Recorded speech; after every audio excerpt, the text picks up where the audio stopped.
ज़ाहिर है अब अभी तक की जो एविडेंस है वो सामने रखी जाए, मामला आगे बढ़ाए जाएँ, बजाय इसके कि वज़ीर आज़म ने काली भेड़े कह दिया जजिस को कि वो इमरान खान को रिलीफ देना चाहते हैं।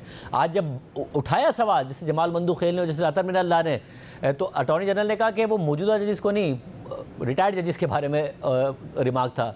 अब तो खड़े रहते बात पर, क्योंकि वज़ीर आज़म ने तो बाकायदा मौजूदा जजिस के बारे में बात की थी। जैसे अतर मिनल्लाह ने कहा कि जी फिर रेफरेंस लेके अगर काली भेड़े हैं। नहीं, लेकिन जिन लोगों ने ये सवाल उठाया है वो लोग तो काबिल फ़ख्र जजेस हैं। उनके फ़ैसले, उनका जो अपना है यानी मयार इंसाफ करने का, उसके ऊपर तो मेरा नहीं ख्याल कि वज़ीर आज़म का उनकी तरफ इशारा था या वज़ीर आज़म का उनसे मुतल्लक जो है वो मौक़िफ़ था।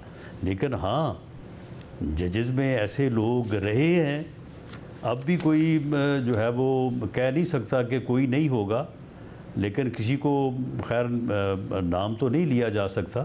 तो जिन लोगों को आज हम याद कर रहे हैं और जिन लोगों के फ़ैसलों से मुतल्लक, अब जुल्फ़िकार अली भुट्टो का जो फ़ैसला आज 45 साल बाद सुप्रीम कोर्ट ने कहा कि वो एक दबाव में गलत फ़ैसला था, जुल्फ़िकार अली भुट्टो को इंसाफ नहीं दिया गया।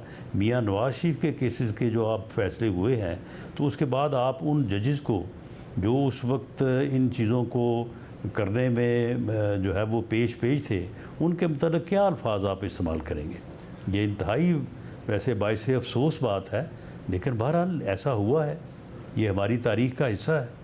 मगर राना साहब, एक वक्त था इमरान खान साहब का जब अच्छा टाइम चल रहा था, ताल्लुकात उनके बहुत अच्छे थे, तो जिसको दिल चाहता था जेल में डाल दिया। ऐसे ऐसे मुकदमात बनाए गए, एहसन इकबाल के साथ ज़्यादती की गई। हमने देखा कि शाहिद खाकान अब्बासी साहब हों, मिफ्ता इस्माइल साहब हों, मरीम नवाज़ साहिबा हों, कैसे कैसे मुकदमे बनाए गए। आपके साथ तो सबसे काला मुकदमा अगर किसी का बना तो वो आपके ख़िलाफ़ बना, जो सबसे ज़्यादा ज़्यादती आपके ख़िलाफ़ की गई। मगर फिर जब अच्छा टाइम ख़त्म हुआ तो कुछ नहीं हो पा रहा था उनसे। अब मसला ये है कि यहाँ पे अगर कुछ केसेस मेरिट पर भी बनते हैं, जिसमें 9 मई तो जाहिर है जो वायलेंस हुआ वो सब ने देखा और बहुत ही अफसोसनाक है, आपको नहीं लगता कि वो अब वक्त निकल गया कि अब मामलात आगे बढ़ाई जाएं और सज़ाएं दी जाएं? जो वक्त था वो निकल गया।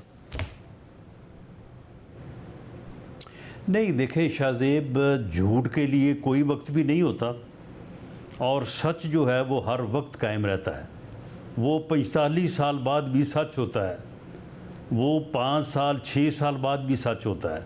झूठ जो है वो उस दिन भी झूठ होता है और साल बाद और 10 साल बाद भी वो झूठ होता है।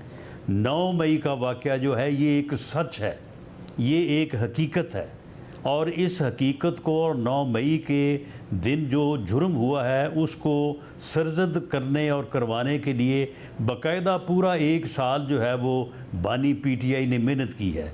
एक एक दिन, एक एक उसका एक्शन जो है इस बात का गवाह है। इसलिए इसके लिए कोई वक्त जो है वो नहीं गुजरेगा।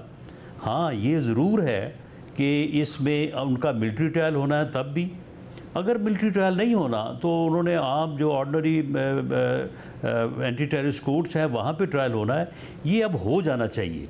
अब इसमें फ़र्दर जो है ये स्टे ऑर्डर्स और फर्दर जो है वो पिटीशन जो है ना वो नहीं होनी चाहिए।